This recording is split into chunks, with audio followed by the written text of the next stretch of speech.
도 많이 있죠. 이런 사람들은 조금 덜하죠. 에, 거기 이스라엘에 가서 여러 곳을 이렇게 좀 다니기를 하는데 제가 19년 전에 거기 갔었고 이번에 세 번째 갔는데 19년에 갔을 때는 아마 그 기념관이 없었던 것 같아요. 거기에 야드바셴이라고 해서 홀로코스트 기념관이 있습니다. 여러분들 그 홀로코스트 그러면 아시는 분들은 아시고 홀로코스트가 뭐야? 어떤 분이 거기 갔다 와가지고서 어디에서 좀 얘기를 하는데 그 홀로코스트라는 말이 나오지 않아가지고 롤러코스트라고 말을 했대요. 그래서 아는 사람들 까르르 웃었다 그랬는데 홀로코스트라는 말은 이렇게 그 완전하게 불태워서 이렇게 바친다는 말인데 이스라엘 백성들이 네로가 아니고 저도 좀 실수를 했는데 히틀러 치하 때 네로 치하 때는 기독교인들이 엄청나게 박해를 받고 순교를 좀 했죠. 근데 히틀러 치하 때 600만 명의 유대인들이 집단 수용소에서 희생이 됐습니다. 그 안티세미티즘이라 그러죠. 반유대교 그런 정서가 유럽에 많이 이렇게 좀 번져져 있어요. 기독교 국가가 아니겠습니까? 근데 기독교의 이름으로 역사 속에서 유대인들을 많이 혐오하고 추방하기도 하고 강제로 예수를 믿으라 강요하기도 하고 거기서 박해를 굉장히 많이 받았습니다. 어, 그 예수님을 십자가에 못 박아 죽인 유대 민족의 후손들이다. 지금도 왜 안 믿느냐? 그 사람들 완악한 사람들이다. 저 사람들 돈만 좋아한다. 자기 끼리끼리만 이렇게 어울리고 나라에 적응을 하지 못한다. 이렇게 해가지고서 굉장히 미워하는 그런 전통이 쭉 아주 고대 교회 때부터 그게 있어 왔더라고요. 그 홀로코스트 그 기념관을 이제 그걸 만든 지는 그렇게 오래되지는 않았던 것 같아요. 한 10여 년 된 것 같은데 거기에 작년에도 갔었는데 금년에도 갔습니다. 정말 충격적인 그런 사실을 많이 알게 되는 거죠. 아, 유대인들이 왜 오늘날에도 전 세계 기독교가 다 전파가 됐고 기독교인들이 많이 믿고 기독교인들이 어, 기독교인들이 전하는 이 메시지가 그렇게 나쁜 것이 아닌데 왜 저 사람들이 안 믿을까? 그것이 왜 안 믿느냐 그러면은 기독교 국가에 의해서 기독교인들에 의해서 박해를 많이 받았기 때문에 아주 집단적으로 박해를 받았고 민족적으로 박해를 받고 아주 인권 유린을 엄청나게 당한 거예요. 어, 그래서 전 세계 지금 유대인들이 1300만 정도 된다 그러는데 그 이전에 600만 명이 학살을 당했다. 그리고 그 이전에 역사 속에서 어느 나라에 있든지 유럽에 있는 기독교 국가들에서 기독교인들에 의해서 박해를 많이 받았다고 생각을 할 때 얼마나 반감이 있겠습니까?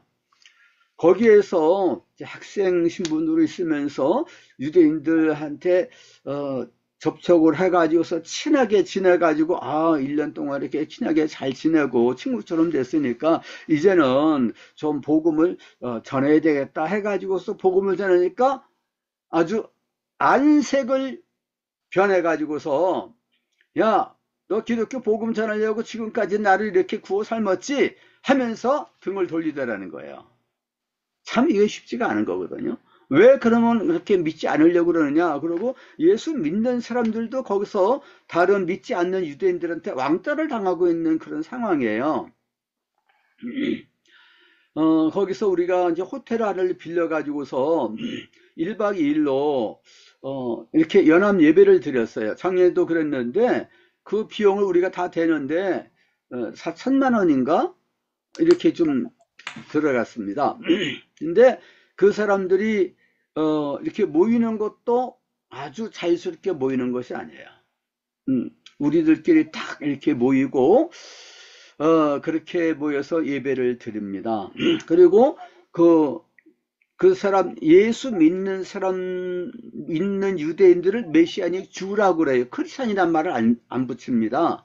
크리스찬이란 말을 붙이고 교회란 말을 붙이게 되면은 굉장히 반감을 가지거든요. 그래서 우리는 유대인이면서 메시아를 믿는다 이렇게 하게 되면 조금 더 낫기 때문에 메시아닉 주라는 말을 이렇게 사용을 하는데요. 그 메시아닉 주 모이는 이제 그곳에도 가서 우리가 이제 예배도 같이 드리기도 하고 이렇게 좀 했습니다.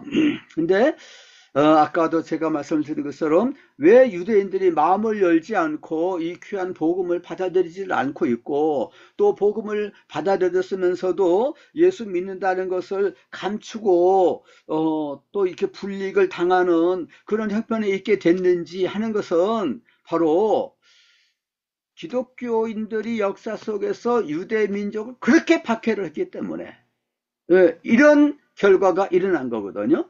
언제 특별하게 박해를 많이 받았느냐? 그럼 십자군 때 박해를 받은 거예요.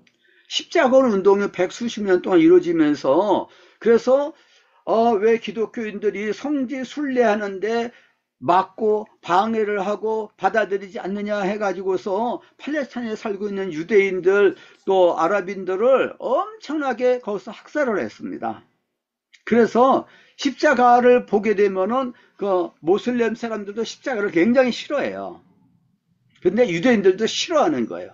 왜 싫어하느냐? 그러면 십자군이 와가지고서 그렇게 많이 사람들을 죽였기 때문에 우리 조상들을 죽였다는 거예요. 십자가는 사랑의 상징이 아니에요. 십자가는 하나님께서 우리 인생들을 구원하시기 위해서 하나님의 아들을 대속의 희생제물로 죽이신 그 사랑의 표징이 아니다고 보는 거예요. 그 사람들은 아주 몸소리를 치는 것입니다. 지금도 예루살렘에는 이제 기독교인들이 더 좀 뭐 적다 이렇게 볼 수도 있겠고요. 그런데 다른 많은 이제 지역에서 믿는 사람들이 0.3%라 그랬는데 어떤 사람들이 많이 믿느냐 그러면 그 자리에는 더 없었는데 러시아에서 살고 있던 유대인들이 대거 이스라엘로 이민을 왔어요. 그것을 알리아라 그럽니다. 그 러시아 알리아 사람들이 굉장히 많은 거예요. 팔레스타인의 그 이스라엘 국가의 지금 전체 인구가 한 1000만 된다 그럽니다. 그 중에서 한 200만 정도는 아랍 사람들이에요. 팔레스타인 사람들도 있고 아랍 사람들이 이제 많이 있고요. 그리고 이제 800만 유대인들 가운데에서 러시아에서 온 사람들이 200만 명이 된다는 거예요. 상당히 이제 많은 숫자죠. 그 사람들 가운데서 믿는 사람들이 많아요. 그 사람들은 그 러시아에서는 그렇게 유대인들을 많이 박해를 안 했다 그럽니다. 그 사람들이 마음이 좀 열려 있어 가지고서 그 사람들이 많이 믿는 거예요. 우리가 가서 만난 사람들도 러시아 사람들이에요. 러시아에서 온 사람들이에요. 그리고 에티오피아에서 온 알리아들도 많아요. 그 사람들도 예수님을 이제 많이 믿는데 제가 또 이런 좀 상황을 얘기를 하다 보니까 시간이 많이 지나 가지고서 참 이제 죄송합니다. 오늘 이제 본문 말씀 집중해 가지고서 이렇게 상황은 좋지 않은데 그런데 이스라엘에게 관심을 가지고 우리가 이스라엘을 축복하고 이스라엘 민족 복음화를 이루기를 위해서 많이 애를 써야 되거든요. 그 사람들이 복음을 받아들이지 않고 강팍한 마음을 가지고 있고 복음 전하기가 어려운데 뭐 이스라엘 복음화를 어떻게 할 수가 있느냐. 그런데 우리가 먼저 기도해야죠. 관심을 가지고 기도를 해야 됩니다. 왜 그러냐 그러면은 이스라엘은 세상에 있는 많은 민족 가운데 하나가 아니에요. 이스라엘은 선민입니다. 아니 구약시대에만 선민 이스라엘이 있었지, 지금은 만민 제사장이 되는 거고, 예수 믿으면 다 하나님의 자녀가 되고 다 이스라엘 백성이 되고 하나님의 거룩한 백성이 되는 거 아니에요? 그건 맞는 말이에요. 갈라디아서 6장 16절에 보면은 우리 예수 믿는 사람들은 이방인이라 하더라도 이스라엘이다, 이런 말씀이 있어요. 그리고 요한계시록 7장에도 보게 되면은 거기 12,000명, 12,000명 쭉 이렇게 나와 있지 않습니까? 거기 이스라엘 지파의 숫자들이에요. 그리고 전부 숫자가 몇 명이냐? 14만 4천 명이다. 이게 상징적인 숫자들이에요. 근데 그 사람들은 전 세계에서 예수 믿는 사람은 하나님의 선택을 받은 보이지 않는 교회를 대표하는 거죠. 그래서 이제 24장로 그러는 것입니다. 구약의 12지파, 하나님의 선민이죠. 또 신약의 12사도, 12진주문 그러지 않습니까? 그래서 합해서 하나님의 선민의 대표 24장로 그렇게 말하는 것입니다. 또 하늘에 시온산이 있는데 거기에 14만 4천 명이 서 있었다 그랬습니다. 요한계시록 14장 1절에 그 말씀이 나오는데, 역시 시온 그러면은 그 이스라엘에 있는 시온산을 말하는 게 아니고 하늘에 있는 시온산을 말하는 것이죠. 이렇게 구약에 있는 많은 것들이 모형론적으로 우리 신약 시대 성도들에게 적용이 이제 되는 그런 관계 가운데 있는 것은 확실해요. 그건 사실이라고요. 이스라엘 백성들에게, 또 아브라함에게, 이삭, 야곱에게, 뭐 사무엘에게, 또 다윗에게, 다니엘에게 말씀하신 모든 말씀들, 또 그들의 모든 신앙 생활이라든가 이런 것들은 우리 신약 시대 성도들에 대한 모형이라고요. 우리가 그렇게 받아들여야 됩니다. 그렇지만은 이스라엘 백성은 그러면 이제 신약시대에 왔으니까 더 이상 선민이 아니고 하나님께서 버리셨느냐? 그러면 안 되는 거예요. 왜냐하면 11장의 1절, 11장에 분명히 이렇게 말씀하지 않았습니까? 신약시대가 됐는데, 복음시대가 됐는데, 예. 그러므로 내가 말하노니 하나님이 자기 백성을 버리셨느냐? 그럴 수 없느냐 그러지 않았습니까? 하나님께서 이스라엘 백성들을 버리시지 않은 거예요. 이스라엘 백성들에게 특별한 관심을 가지고 계시는 거예요. 그래서 이스라엘 백성들 가운데에서 12사도가 나온 겁니다.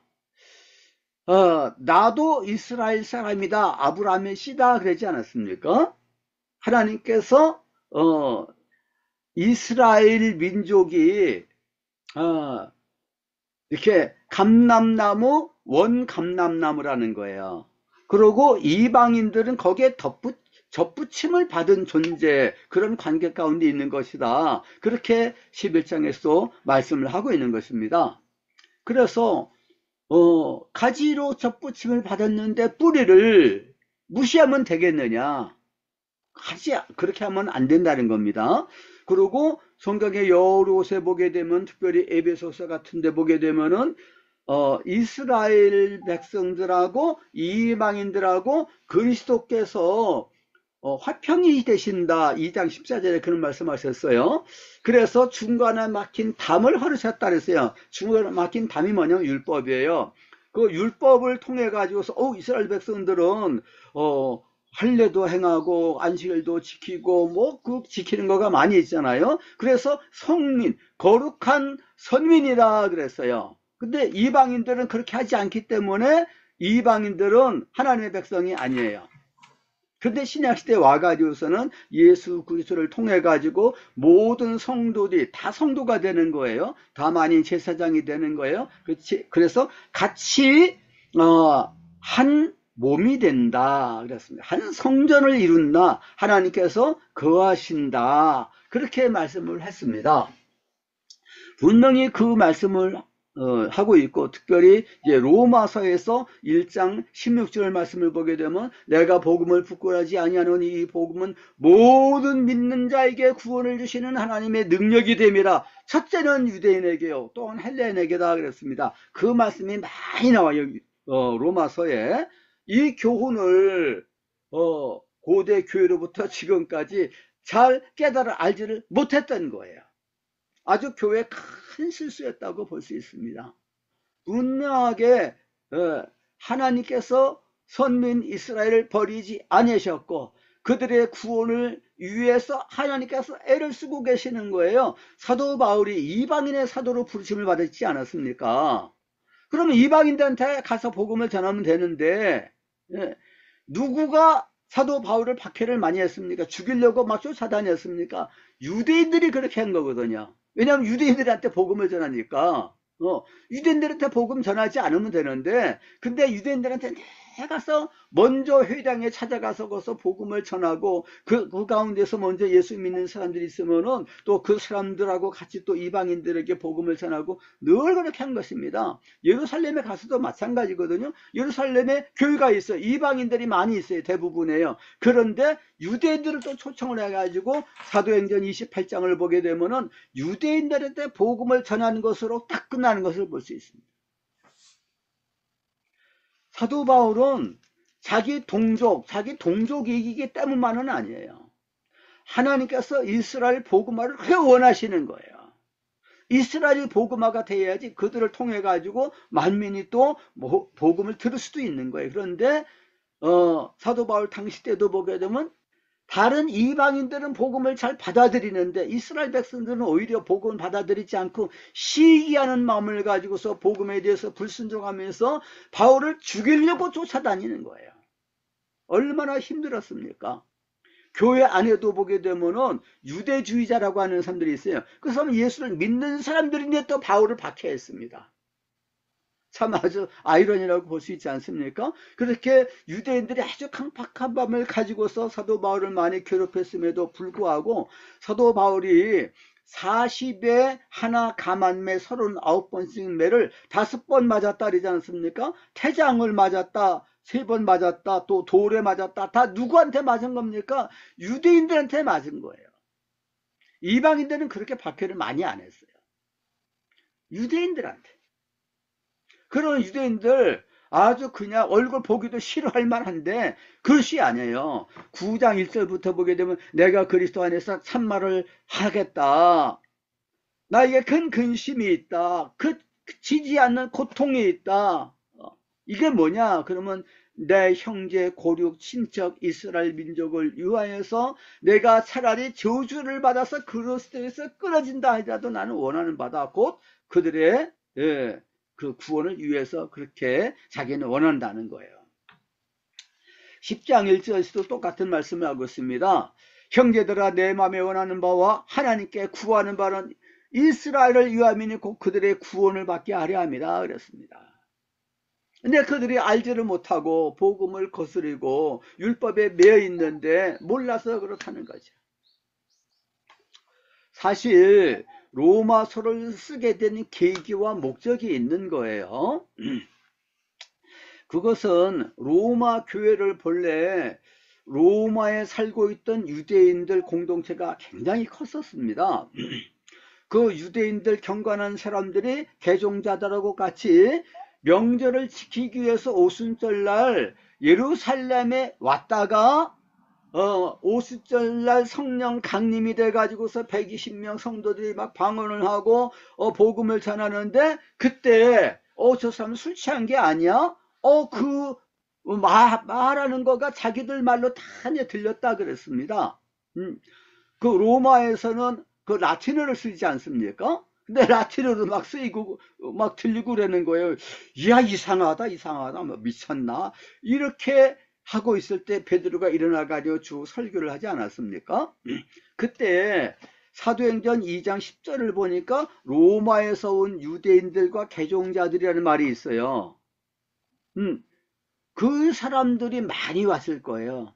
그 사람들 가운데에서 베드로의 설교를 듣고 예수님을 믿고 세례를 받고 성령을 받은 사람들이 분명히 있었을 거예요. 그 사람들이 돌아가 가지고서 로마 교회를 세웠다. 카톨릭에서는 로마 교회를 누가 세워서 감독이 돼서 목회를 했느냐? 베드로가 그렇게 했다. 그래서 베드로가 일대 감독이고 교황이었다는 거예요. 그 후계자 로마 교회 감독이 교황이다. 이와 같은 교육관을 가지고 있는데 성경적인 근거도 없고 역사적인 근거도 전혀 없습니다. 그런데 이렇게 자생적으로 로마 교회가 세워가지고서 유대인들과 개종자들이 중심이 되기 때문에 율법을 열심히 지켰을 거예요. 그러다가 주후, 그러니까 그때는 30년대예요. 주후 30년대 초반인데 주후 49년도에 그때 유대인 추방령이 있었어요. 클라우디우스 황제가 추방령을 냈어요. 왜냐하면 예수 믿는 유대인들하고 믿지 않는 유대인들하고 아주 갈등이 심하게 됐어요. 그냥 점점 예수 믿는 사람들이 많아지게 되니까 위기감을 느낀 불신 유대인들이 아주 반발을 해가지고서 굉장히 어려운 일을 많이 일으키기 때문에 아주 클라우디우스 황제는 너희들 그냥 나가라 그랬습니다. 그래서 수방령이 발령이 됐는데 그것이 유대인 역사가 수에토니우스라고 하는 역사가의 그 사람 안 믿는 사람이에요. 그 책에도 나와 있고 그리고 성경에도 나와 있어요. 사도행전 18장 2절을 보면은 브리스가 아굴라 부부가 로마 교회 출신인데 왜 고린도에 왔었느냐 그 이유를 얘기를 하고 있는 거예요. 클라우디우스 황제의 칙령으로 로마에서 떠났다 이 얘기가 나옵니다.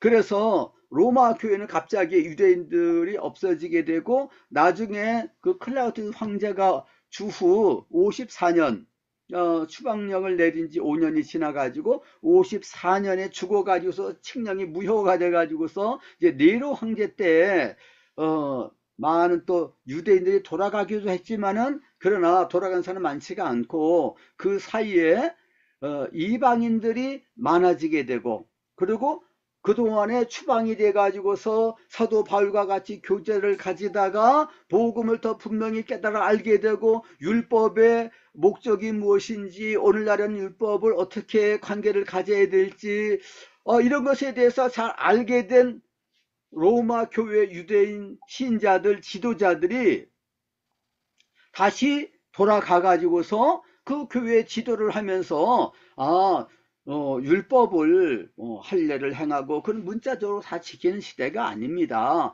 그것은 모욕입니다. 이런 식으로 가르치고 그러니까 사도 바울과 교제를 가지지 않았던 유대인들이 돌아가 가지고서 이거 큰일 났다 해가지고서 문제가 심각하게 됐습니다. 그 상황이 로마서 14장 15장에 나와 있는 거예요. 이 문제 때문에 로마서를 기록을 하게 된 것이었습니다. 한쪽에서는 이방인 신자들하고 사도 바울하고 같이 교제를 가졌던 유대인 지도자들은 예수 믿는 유대인이라고 그러면서 복음을 잘 모른다. 지금 은혜 시대고 복음 시대고 성령 시대인데 왜 율법을 문자적으로 지키려고 그러는지 저 사람들은 너무 믿음이 없다 그래서 무시를 했어요.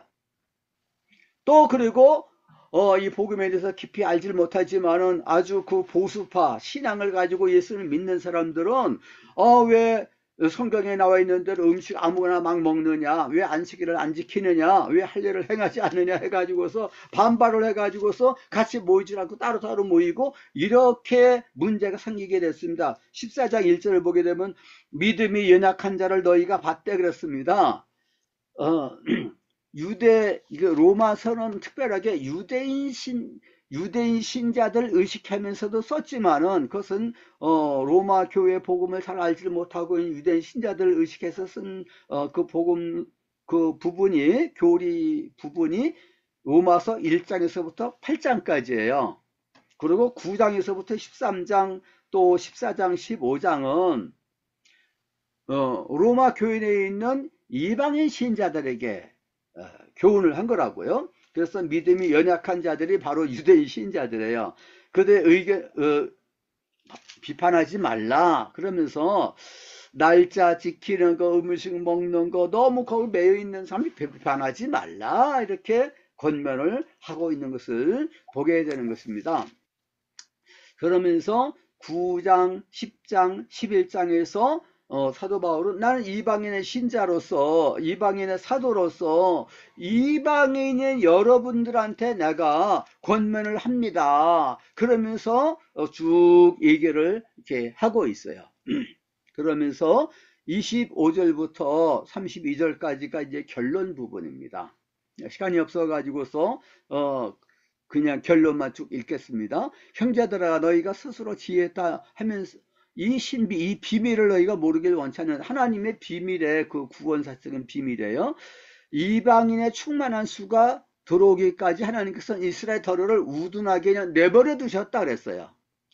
왜 그 사람들이 선민인데 안 믿고 있느냐? 이유가 있다 이거예요. 하나님께서 그냥 하나님의 섭리로서 내버려 두셨다는 거예요. 그래서 이방인들이 많이 이제 믿으면서 이스라엘 사람들이 오히려 그 사람들한테 전도를 받게 되는 거예요. 그래서 우리가 그럼 믿어야 되겠다. 이렇게 그래서 지금 점점 이스라엘 사람들 마음이 정통파 유대인들이 옆에서 많이 경계의 눈초리를 가지고 있지만은 믿는 사람이 점점 많아지고 있어요. 해마다 다르다는 것입니다. 앞으로 엄청나게 아마 유대인들이 민족적으로 회개하고 돌아올 거예요. 그 사람들이 다 이렇게 돌아오게 되면 이것은 뭐 100%다 돌아온다는 얘기는 아니에요. 이것은 집단적으로 돌아온다는 의미입니다. 여기서 이스라엘은 집단적인 그 명칭이에요. 그 사람들이 돌아오게 되면은 그러면은 주변에 있는 팔레스타인 사람들, 아랍 사람들에 대해서 미워하고 그런 마음이 없어질 거예요. 그 사람들을 축복을 해요. 유대인으로서 유대교를 열심히 믿던 사람이 자기가 병이 나가지고 하나님께 기도했어요. 하나님 내 병을 고쳐주세요 하고 기도하는데 꿈속에서 예수님이 나타나가지고서 내가 네 병을 고쳐준다 해가지고서 병남을 받은 거예요. 그 사람이 이제 꿈이 깼는데 병이 났어요. 그래서 자기가 이제 예수님을 믿게 됐다. 그러면서 간증을 하다가 그 유튜브에 그런 간증이 굉장히 많이 나옵니다. 그리고 어떤 이제 팔레스타인 사람은 자기 이제 꿈속에서 예수님이 나타나가지고 이제 예수를 믿게 됐는데, 아주 유대인들을 굉장히 이미 미워하고 그랬거든요. 근데 아침에 일어나가지고 기도하는데 자기도 모르게 자기 입에서 유대인들을 축복하는 기도가 나오는 거예요. 이 성령을 감동을 받으니까 그렇게 그냥 자동적으로 하게 되는 것이죠. 정말 기독교의 복음은 평화의 복음, 십자가의 도가 이 평화의 복음의 도가 아니겠습니까? 그렇게 돼가지고서 유대 민족이 민족적으로 집단적으로 복음화가 되게 되면은 그러면 그 팔레스타인 땅에 평화가 오고 주변엔 그 이방인들, 모슬렘 사람들이 유대인들을 미워할 이유가 없는 거예요. 그 사람들에게 찾아가가지고 순교까지 하면서 내가 여러분들을 미워한 것을 용서해 주세요. 내가 여러분들을 사랑합니다. 그러면서 그 사람들을 도와주고 이렇게 하게 되면은 자동적으로 복음화가 이루어지게 된다는 것입니다. 유대인들의 열심은 또 대단한 종교심을 가지고 있는 거거든요. 그래서 우리가 뭐를 해야 되느냐? 바로 그들을 위해서 매일같이 기도를 해야 됩니다. 사도 바울이 내가 간절하게 내가 원하는 마음의 소원이 있다 그러지 않았습니까? 제가 거기에서 같이 이제 공항에서 만나 가지고서 한국에 돌아오는데 보니까 그 사람들은 우리들 팀이 아니에요. 근데 한국 사람들인데 여기 이제 이스라엘 왔다가 돌아가는 사람들인데 어디서 오셨습니까? 그러니까 순천 순복음교회에서 왔습니다.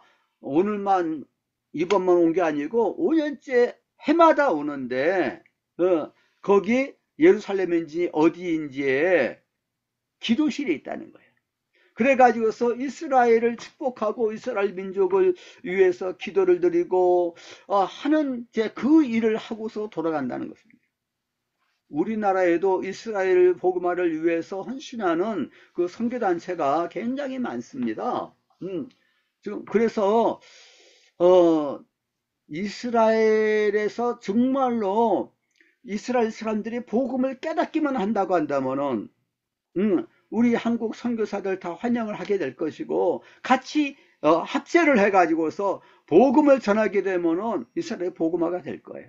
우리 한국 교회 그 사명이 있습니다. 다른 나라, 다른 교회, 다른 민족의 교회들은 이 사명감이 없어요. 근데 한국 교회는 이상하게 이스라엘을 지지를 하는 거예요. 우리가 이스라엘에 가가지고 사우스 코리아에서 왔다 그러면은 당신들 축복하고 우리는 당신들 친구다 그러니까 너무 좋아하는 거예요.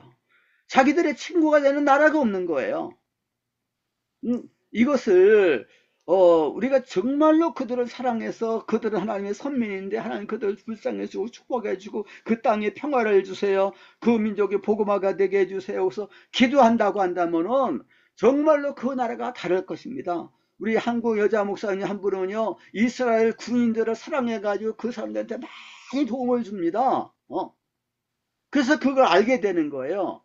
그리고 한국 어떤 분은 그곳에서 정말로 이스라엘 사람들을 사랑하고 그러는 것을 그 사람들이 알게 됐어요. 그러니까 거기서 그 나중에 시민권도 준다는 얘기도 이제 했다 그러더라고요.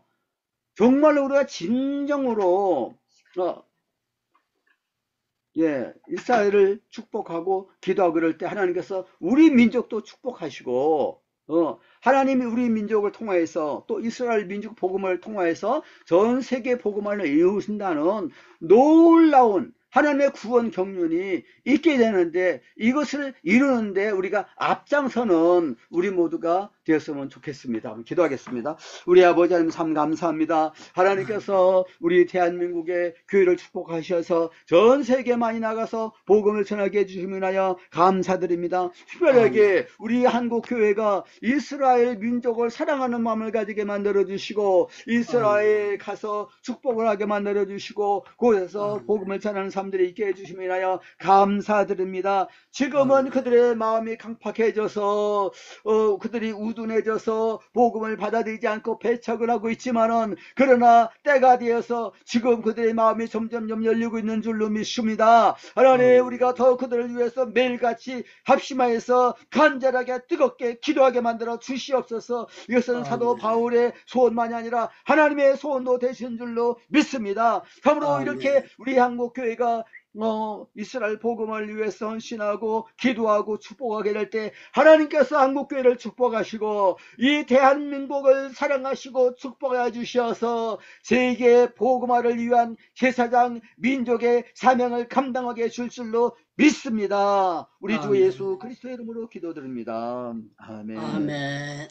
예, 모두 마이크 여시고 정말 주님께 영광을 돌리는 박수부터 먼저 하겠습니다. 교수님 감사합니다. 하나님 감사합니다 하고 우리 너무 길게 해서 죄송합니다. 기도 들어갑니다. 주여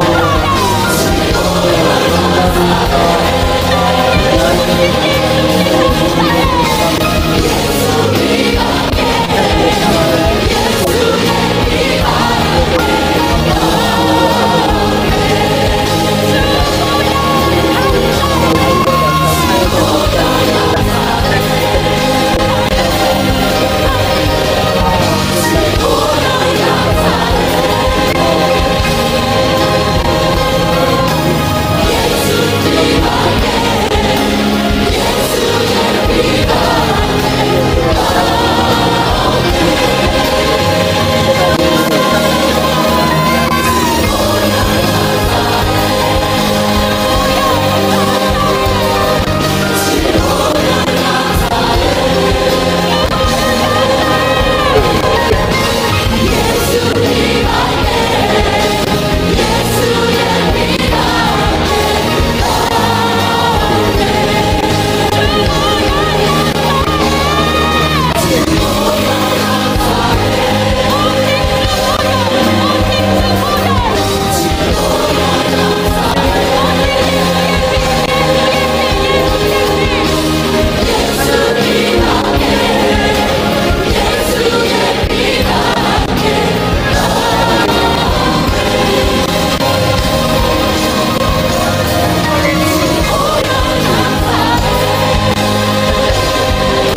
우리 아버지 하나님 감사합니다. 하나님 저희들 아멘. 먼저 우리 주 예수님을 믿게 만들어 주시고 한국교회가 전 세계 주의 복음을 전하는 이 제사장 민족의 사명을 감당하고 있음을 감사드립니다. 특별히 아멘. 이스라엘 민족을 사랑하고 축복하는 이 사명을 받고서 헌신하고 있사오니 감사드립니다. 곳에서 아멘. 복음을 전하는 모든 이들에게 다 성령 충만하게 해주시고 담대히 주님의 복음을 전하게 만들어 주시옵소서. 아멘. 이미 믿고 있는 모든 메시아의 주 그 성도들, 교회들 다들 감동하여 주시고 믿음의 창부들 되게 해주시고 기도 많이 하고 성령 충만하게 해주시고 이스라엘 민족 복음을 위해서 그들이 앞장서서 헌신 충성하게 부족함 있게 만들어 주시옵소서. 박해를 받는 아멘. 자들에도 복음을 전하게 만들어 주시옵시기를 원하옵나이다. 하나님의 아멘. 불신 모든 유대인들 마음이 각박한 가운데 있는데 사람이 힘으로 할 수가 없습니다. 한계가 있습니다. 그렇지만은 하나님께서는 그들의 마음을 움직일 수가 있습니다. 아버지 하나님께서 저들을 불쌍히 여겨 주옵소서. 성령님으로 감동해 주시고 저들의 눈을 열어주시고 마음의 빛을 비춰 주시옵시기를 원하옵니다. 악한 원수마귀에게 속는 것을 저들이 깨달게 만들어 주시옵시기를 원합니다. 아버지 하나님, 저 북한에 있는 우리 동족들도 불쌍히 해주시고 들도 주님의 공을 듣고 의기하거나 배달되어 돌아오게 만들어 주시옵시기를 원합니다. 북한 지하교회 모든 성도들 집단 수용소에서 고난당하고 있는 모든 성도들도 주님께서 위로하여 주시고 인내의 믿음으로 성립해 주시고 저들의 간구는 속히 응답하여 주옵시고 주님이여 이 땅, 이 민족이 속히 평화 통일, 복음 통일 이루어지게 만들어 주시옵소서. 이제는 우리 구주 우리 주님 예수 그리스도의 나와 하나님 아버지의 사랑과 성령의 교통하심이 우리 모든 주님의 사랑하시는 자녀들과 그리고 이스라엘 민족 가운데 항상 함께 계실지어다. 아멘. 아멘. 예, 우리 주님께 영광의 박수 다시 한번 돌리겠습니다.